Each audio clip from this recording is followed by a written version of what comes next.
سورہ فاطر رکوع نمبر 2 تلاوت.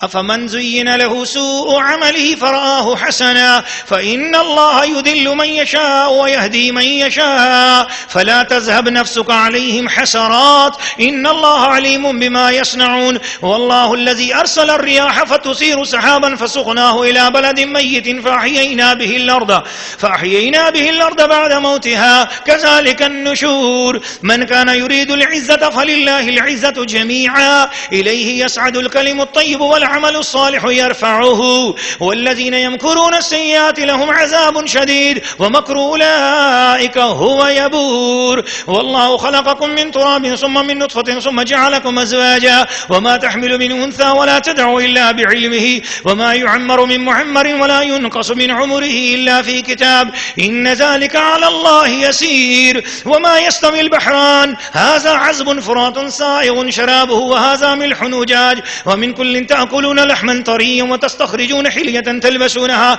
وترى الفلك فيه مواخر لتبتغوا من فضله ولعلكم تشكرون يولج الليل في النهار ويولج النهار في الليل وسخر الشمس والقمر كل يجري لأجل مسمى ذلكم الله ربكم له الملك والذين تدعون من دونه ما يملكون من قطمير إن تدعوهم لا يسمعوا دعاءكم ولو سمعوا ما استجابوا لكم ويوم القيامة يكفرون بشرككم ولا ينبئك مثل خبیر.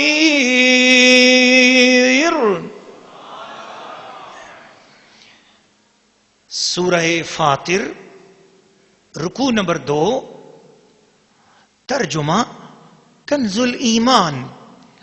تو کیا وہ جس کی نگاہ میں اس کا برا کام آراستہ کیا گیا کہ اس نے اسے بھلا سمجھا ہدایت والے کی طرح ہو جائے گا؟ اس لیے اللہ گمراہ کرتا ہے جسے چاہے اور راہ دیتا ہے جسے چاہے. تو تمہاری جان ان پر حسرتوں میں نہ جائے. اللہ خوب جانتا ہے جو کچھ وہ کرتے ہیں. اور اللہ ہے جس نے بھیجی ہوائیں کے بادل ابھارتی ہیں پھر ہم اسے کسی مردہ شہر کی طرف رواں کرتے ہیں تو اس کے سبب ہم زمین کو زندہ فرماتے ہیں. اس کے مرے پیچھے یوں ہی حشر میں اٹھنا ہے. جسے عزت کی چاہ ہو تو عزت تو سب اللہ کے ہاتھ ہے. اسی کی طرف چڑھتا ہے پاکیزہ کلام اور جو نیک کام ہے وہ اسے بلند کرتا ہے. اور وہ جو برے داؤں یعنی فریب کرتے ہیں ان کے لیے سخت عذاب ہے اور انہی کا مکر برباد ہوگا. اور اللہ نے نہیں بنایا مٹی سے اور اللہ نے تمہیں بنایا مٹی سے پھر پانی کی بوند سے پھر تمہیں کیا جوڑے جوڑے اور کسی مادہ کو پیٹ نہیں رہتا اور نہ وہ جنتی ہے مگر اس کے علم سے. اور جس بڑی عمر والے کو عمر دی جائے یا جس کسی کی عمر کم رکھی جائے یہ سب ایک کتاب میں ہے. بے شک یہ اللہ کو آسان ہے. اور دونوں سمندر ایک سے نہیں. یہ میٹھا ہے خوب میٹھا پانی خوشگوار اور یہ کھاری ہے تلخ. اور ہر ایک میں سے تم کھاتے ہو تازہ گوشت اور نکالتے ہو پہننے کا ایک گہنا یعنی زیور. اور تو کشتیوں کو اس میں دیکھے کہ پانی چیرتی ہیں تاکہ تم اس کا فضل تلاش کرو اور کسی طرح حق مانو. رات لاتا ہے دن کے حصہ میں اور دن لاتا ہے رات کے حصہ میں. اور اس نے کام میں لگائے سورج اور چاند ہر ایک مقرر میعاد تک چلتا ہے. یہ ہے اللہ تمہارا رب. اسی کی بادشاہی ہے اور اس کے سوا جنہیں تم پوچھتے ہو دانہ خرما کے چھلکے تک کے مالک نہیں. تم انہیں پکارو تو وہ تمہاری پکار نہ سنیں اور بالفرض سن بھی لیں تو تمہاری حاجت روا نہ کر سکیں. اور قیامت کے دن وہ تمہارے شرک سے منکر ہوں گے اور تجھے کوئی نہ بتائے گا اس بتانے والے کی طرح. سورہ فاطر رکوع نمبر 2 تفسیر. اللہ کے پیارے بندو رسول پاک صلی اللہ علیہ وسلم پر جان قرآن روح قرآن ایمان قرآن ایمان اصل ایمان جان ایمان محمد الرسول اللہ صلی اللہ علیہ وسلم پر اترنے والے پاکیزہ کلام عظیم الشان کلام قرآن مجید کو ادب اور محبت سے سننے والے خواتین و حضرات. اس پورے رکوع کے جو خلاصہ جات بنتے ہیں پہلا تو یہ ہے کہ جو نفس کے پیچھے چلا وہ خدا سے دور ہوتا چلا گیا۔ اے عورتوں اور مردوں، یاد رکھنا، بعد میں افسوس کرنے سے بہتر ہے ابھی سے اس کو یاد کر لو، اس کا شکر بجا لاؤ۔ یہ وہ رب ہے جس کی طرف محمد مصطفیٰ صلی اللہ علیہ وسلم نے ساری دنیا کو دعوت دی۔ ان کے بتوں میں کوئی ایسی بات ہے؟ کافروں مشرکوں کے بتوں میں کوئی ایسی بات ہے؟ ذرا شان دیکھو نا اللہ کریم کی۔ واللہ الذی ارسل الریاح، وہ ہوائیں بھیجتا ہے، اسی نے ہوائیں بھیجی۔ فتثیر سحابا، بادل چلتے ہیں، جب بادل آپس میں جڑ جاتے ہیں، بادلوں کی ٹکڑیاں ٹکڑیاں چلتی ہیں پھر آپس میں جڑ جاتے ہیں۔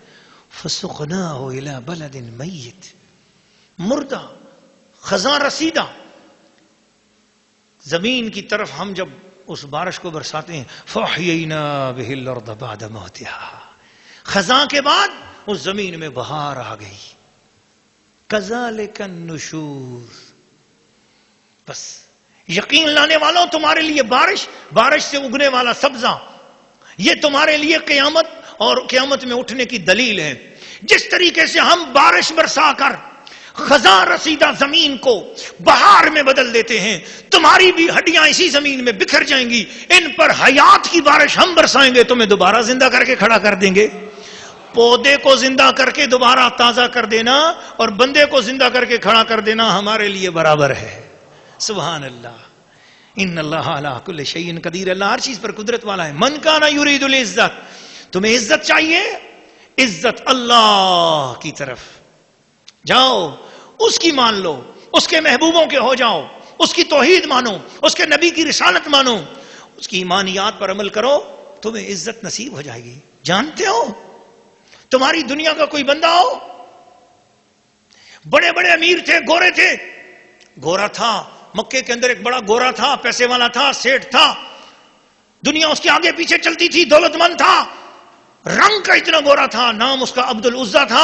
قرآن نے بھی اس کی گوری رنگت کی بات کی اور کہا تبت یدا ابی لہب، وہ گورا اس کے ہاتھ ٹوٹ جائیں، وہ شولوں کا باپ، اسے اس کے چہرے سے ایسے شولے پھوٹتے تھے، اتنی اچھی صحت تھی اس کی، مال تھا، اولاد تھی، دولت تھی، مگر جب میرے محبوب کا نہ ہوا، اس کا حسن اس کے کام نہ آیا، اس کی دولت اس کے کام نہ آئی، برباد ہو گیا۔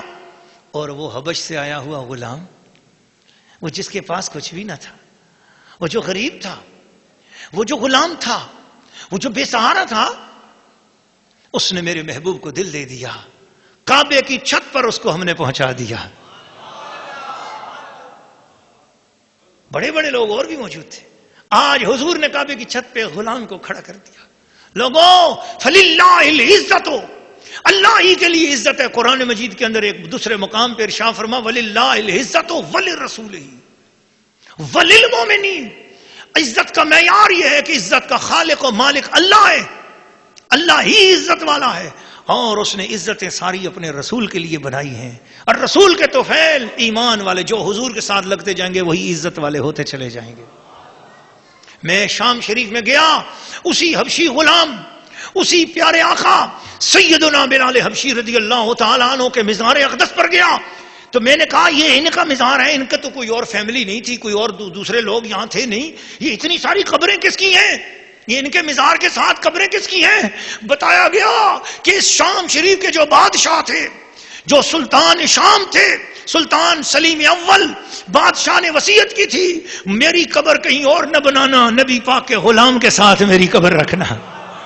یہ اس بادشاہ کی قبر ہے، اور یہ ساتھ کس کی ہے؟ کہا اس کے بعد ایک بادشاہ آیا تھا، اس نے کہا میری بھی وہی کرنا، اور یہ کس کی ہے؟ کہا ایک اور بادشاہ تھا، اس نے بھی کہا میری قبر بھی بلال حبشی کے قدموں میں کر دینا۔ ہاں وللہ العزت، ہاں عزت اللہ کے لیے، ولی رسول ہی، اس کے رسول کے لیے ہے۔ ہاں میرے رسول کے ساتھ بلال حبشی لگ گئے، دنیا کے بادشاہ ترس رہے ہیں کہ ہمارا آخری وقت آئے تو بلال حبشی کی قربت میں آ جائے، ہماری قبر بنے تو ان کے ساتھ بنے۔ اللہ اللہ، محبت والو، پیار والو، وہ اللہ بادل چلاتا ہے، مٹی سے بناتا ہے، تقدیریں بناتا ہے، رات دن اسی کے ہیں۔ تو یہ بتاؤ بتوں کے پاس کیا چیز ہے؟ بت کیا کر سکتے ہیں؟ پیچھے بھی میں نے ایک مثال بیان کی تھی، قرآن مجید فرقان حمید نے بتایا تھا، ہمیں رہنمائی دی تھی کہ بتوں کے پاس اللہ تعالیٰ اپنا ایک فوجی بھیجتا ہے، اس فوجی کا نام ہے مکھی۔ مکھی اللہ تعالیٰ کا فوجی ہے، مشرکوں کو سزا دینے کے لیے اور توحید کی بات بتانے کے لیے۔ مکھی گئی اور بت کے سامنے جو رکھی ہوئی مٹھائی ہے اس میں سے لے آئی، بت کے سامنے رکھی ہوئی جو چیز تھی اس میں سے اٹھا کر لے آئی۔ اللہ فرماتا ہے کہو اپنے بت سے، اس میری مکھی نے جو کچھ چیز اٹھا لی ہے اس سے واپس لے کر دکھائے۔ اللہ اکبر۔ اور اللہ یقبض و یبسط، جس سے چاہے چھین لے، جس کو چاہے عطا کر دے۔ قل اللہم مالک الملک تؤتی الملک من تشاء وتنزع الملک ممن تشاء۔ اس عزت والے رب کو چھوڑ کر کن ذلیلوں کے پیچھے جا رہے ہو؟ لوگوں اپنے ذہن کو کلیئر کر لو، اپنی سوچیں ٹھیک کر لو۔ اللہ اس کائنات میں اگر کوئی ہے تو فقط رب العالمین ہے، رب محمد۔